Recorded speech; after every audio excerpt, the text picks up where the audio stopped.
Hello and welcome to today's episode of Chronicles of a Nigerian Woman.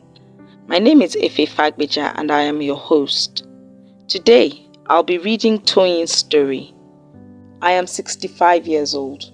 My life has been relatively smooth and straightforward, and that's the precise reason I have chosen to share my story. I am hoping that some younger woman may learn a thing or two. I come from a relatively comfortable background and both my parents were well educated. My father was a doctor and my mother was a teacher.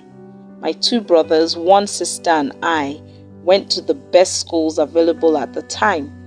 After that, I went on to study French in the university. It was more out of interest than with a particular career in mind. To be honest, I never planned to work. My dream was just to get married, have 6 children, and be a full-time stay-at-home mom. And I got exactly what I planned for. I met Ladele when I was in my final year. He was a final year medical student with big dreams and a large personality. An absolutely wonderful man. We got married 2 years after school, just as he finished his housemanship and youth service. I was 24.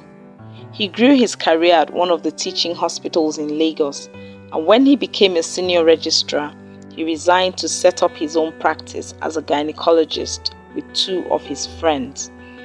I got the 6 children I wanted, all girls. Ladele had a highly successful career, and we have always been extremely comfortable.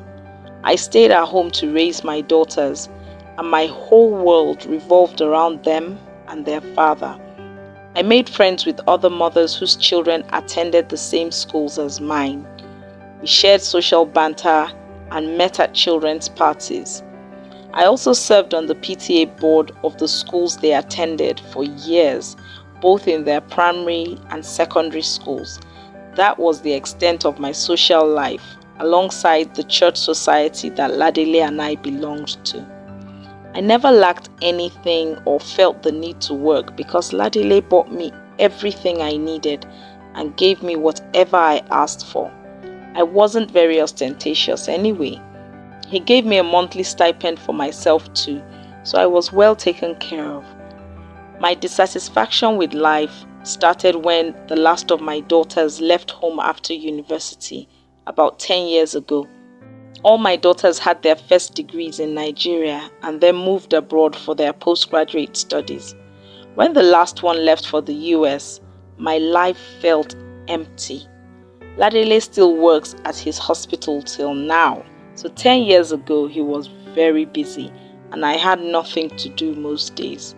I spent a lot of my time speaking to my daughters until they started being too busy to pick my calls at times. And the time difference didn't help our communication either. I remember them complaining about me calling them at odd hours a few times. I felt lonely and irrelevant. Everyone was building their lives except me. I had everything to make my life comfortable, but no sense of purpose or direction. One day, I saw an ad in the papers for baking classes and I decided to sign up.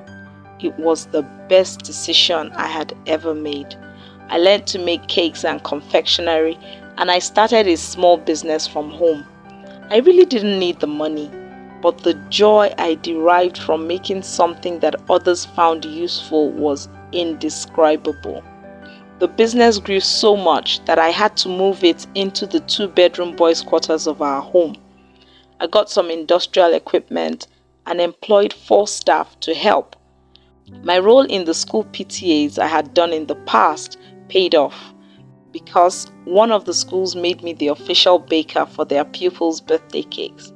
I feel like I've been given a second chance at life, and that's why I feel compelled to let younger women know that they need to have a fallback plan for themselves, because as one grows older, relevance and purpose become more important to one's self-identity and esteem than comfort and money. What lessons did you learn from Toyin's story? Please share them in the comments below. Don't forget to hit that subscribe button and turn on the notification bell so you never miss a story.